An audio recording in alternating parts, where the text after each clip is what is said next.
अब हम स्पीशीज के बारे में डिस्कस करेंगे। स्पीशीज जो है वो सबसे स्मॉलेस्ट और the basic unit of classification है। और हम पहले स्पीशीज के डेफिनेशन के बारे में देखते हैं।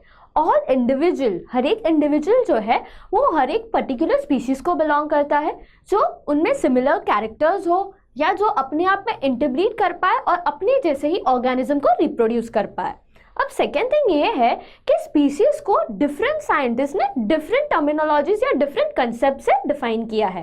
फर्स्ट जो है वो है मॉर्फोलॉजिकल कॉन्सेप्ट। ये जो कॉन्सेप्ट है वो साइंटिस्ट कार्लस लिनक्स ने दिया है। अकॉर्डिंग टू लिनक्स ये है कि जो ग्रुप ऑफ ऑर्गेनिज्म जिनमें सिमिलर मॉर्फोलॉजिकल कैरेक्टर्स दिखते हैं उनको उन्होंने मॉर्फो स्पीशीज कहा गया है। सेकेंड जो है वो है बायोलॉजिकल कंसेप्ट, जो दिया गया है बाय साइंटिस्ट चार्ल्स डार्विन। अभी उन्होंने ये बताया है, according to Charles Darwin concept, उन्होंने ये कहा गया है कि ग्रुप ऑफ ऑर्गेनिज्म जो अपने आप में इंटरब्रीड कर पाए अंडर नेचुरल कंडीशन, तो उनको उन्होंने बायोस्पीशीज कहा गया है, जिसे हम ट्रू स्पीशीज भी कह सकते हैं। थर्ड जो है वो है मॉडर्न कंसेप्ट, और ये मॉडर्न कंसेप्ट जो है वो साइंटिस्ट अर्नस्ट मेयर ने दिया है। और according to Ernst Mayr a modern concept जो है वो ग्रुप ऑफ ऑर्गेनिज्म जो नेचुरली और पोटेंशियली मतलब नॉर्मल कंडीशन में ब्रीड कर पाए और वो अपने ही जैसे रिसेंबलिंग ऑर्गेनिज्म से इंटरब्रीड कर पाए,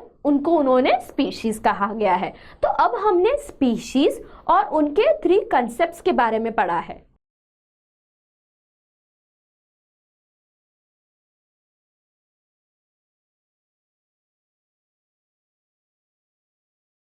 अब हम टेक्सोनोमिक हायरार्की के बारे में पढ़ेंगे कि ये क्या होता है।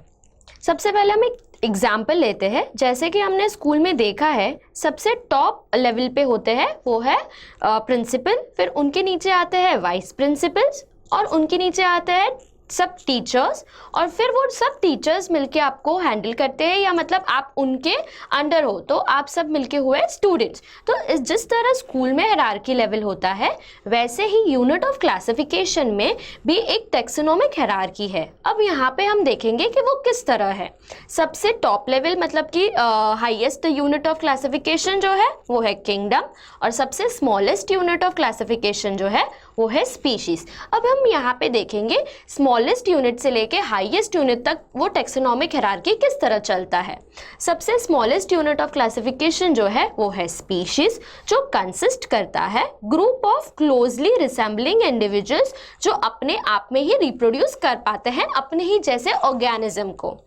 एग्जाम्पल है लायन जो है पैंथेरा लियो, टाइगर जो है पैंथेरा टाइग्रिस। यहाँ पे लायन और टाइगर जो है वो होते हैं स्पीशीज, और यहाँ पे लियो और टाइग्रिस जो है वो रिप्रेजेंट करता है स्पेसिफिक एपिथेट को।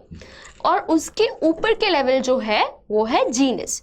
तो जीनस क्या है? Genus group of closely related species है जो रिजेंबल करते हैं अपने ही जैसे कुछ सर्टेन कैरेक्टर्स को। एग्जाम्पल है लायन जो है पैंथेरा लियो और टाइगर जो है पैंथेरा टाइग्रिस, और ये दोनों ही बिलोंग करते हैं एक जीनस को जो है पैंथेरा।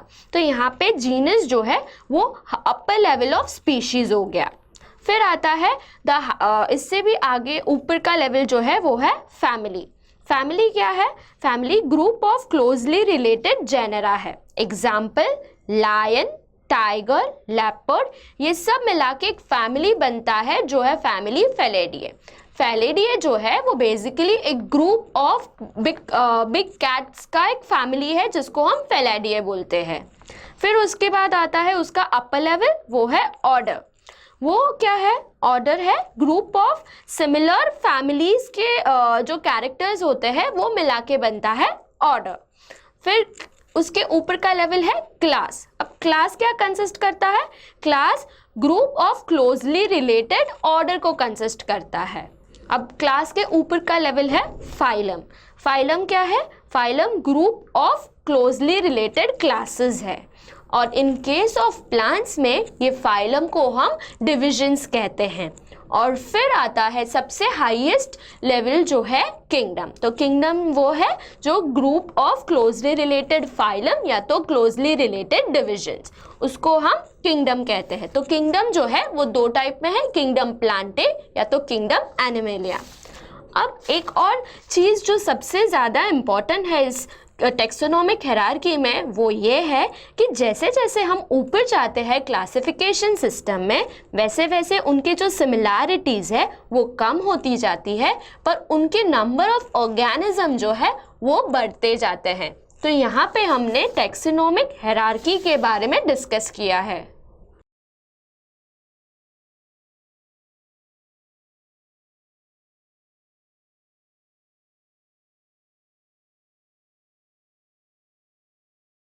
पहले हमने बाइनोमियल नॉमेनक्लेचर के बारे में पढ़ा। यहाँ पे हम कुछ इंटरनेशनल कोड्स के बारे में देखते हैं जो हमें कैसे यूजफुल हो सकते हैं। International code of botanical nomenclature जो होता है ICBN, जिसमें जहाँ पे सब प्लांट्स के बारे में इंटरनेशनल कोड दिए गए हैं उनके साइंटिफिक नेमिंग के साथ, जो है बाइनोमियल नॉमेनक्लेचर।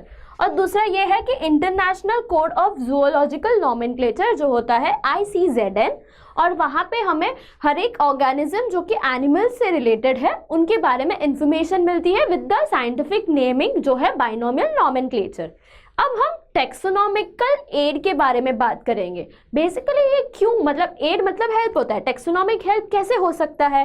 टेक्सोनॉमिक हेल्प ऐसे हो सकता है कि जब भी हमें कोई भी स्पीशीज के बारे में इंफॉर्मेशन चाहिए या उन पे कोई रिसर्च करना है, तो हमें कोई तो जगह चाहिए जहाँ पे ये कुछ प्रिजर्व्ड हो, जहाँ पे हम उनके लिए कुछ रिसर्च कर पाए। तो ये टेक्सोनॉमिकल एड्स हमें ये हेल्प करते हैं कि हमें प्लांट स्पीशीज, एनिमल स्पीशीज या कोई भी ऑर्गेनिज्म स्पीशीज को हम प्रिजर्व कर सकते हैं और उनको हम स्टडी कर पाते हैं। तो वो होता है taxonomical add.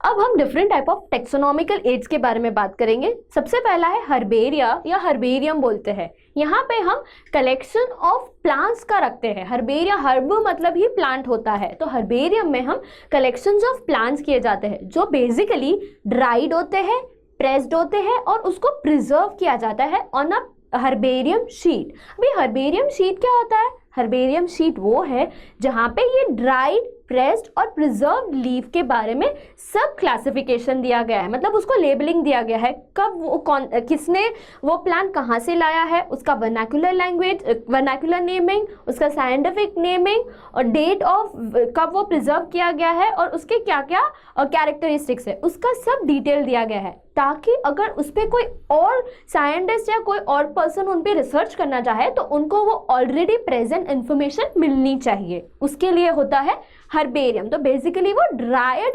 Preservation of leaf होता है जहाँ पे कलेक्शंस ऑफ लीव्स है और वो सभी एक्सेप्टेड यूनिवर्सली होता है, मतलब हर जगह पे वो आपको पाया जाएगा और या उसके नेमिंग जो है वो हर जगह मिलेंगे। सेकेंड है बोटानिकल गार्डन्स। अब बोटानिकल गार्डन्स क्या होता है? बोटानिकल गार्डन्स वो है जहाँ पे प्लांट्स को ग्रो किया जाता है उनके डिफरेंट एनवायरमेंटल कंडीशंस में, और जहाँ पे हमें सीड्स और बोटानिकल मटेरियल्स, मतलब वो फार्मिंग के मटेरियल्स मिल सकते हैं और उन पे अगर कोई इन्वेस्टिगेशन करना है, मतलब उनकी कोई भी कैरेक्टरिस्टिक्स को स्टडी करना है, रिसर्च करना है, तो हम बोटानिकल गार्डन के हेल्प से वहाँ से सीड लेके हम वो प्लांट को ग्रो कर सकते हैं और उनके बारे में और इन्फॉर्मेशन निकाल सकते हैं। तो बेसिकली ये जो पहले दो पोर्शंस है, हर्बेरियम और बोटानिकल गार्डन्स, ये प्लांट्स के टेक्सोनोमिक एड्स है।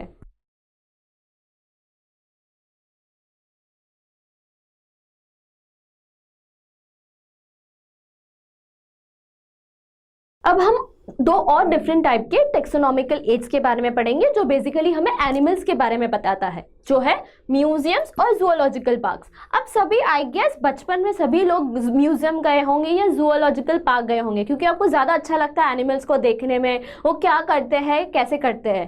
तो म्यूजियम जो है वहाँ पे हमें हर एक ऑर्गेनिज्म के बारे में पता चलता है, मतलब वो डेड फॉर्म में रहते हैं। No living organisms are found in the museum. जहाँ पे कोई भी एजुकेशनल इंस्टीट्यूट्स है, स्कूल्स है, कॉलेजेस है, यूनिवर्सिटीज है, वो ये लोग सभी स्टफ्ड मटेरियल, मतलब उनके उनके अंदर एक बना के, मतलब वो जो भी एनिमल्स होते हैं या ऑर्गेनिज्म होते हैं उनको स्टफ्ड किया जाता है, अंदर से उनमें स्टफिंग्स भरा जाता है, not the living one, the non living things से स्टफिंग करके उनको प्रिजर्व करते हैं और हमें पता लग सकता है कि कौन सा ऑर्गेनिज्म क्या है, मतलब उनके नेमिंग्स बता सकते हैं हम, या वो कौन से कैरेक्टर्स उनमें कैसे फीचर्स है उनके, वो पता लग सकता है हमें म्यूजियम से। अब जो जूलॉजिकल पार्क्स है, तो वो जूलॉजिकल पार्क्स में क्या होता है, वहाँ पे लिविंग एनिमल्स प्रेजेंट होते हैं, और वो बेसिकली इसलिए है ताकि हम लिविंग ऑर्गेनिज्म के प्रेजेंटली उनके हैबिटेट के बारे में इंफॉर्मेशन मिल सकता है कि वो क्या खाते हैं, कैसे खाते हैं,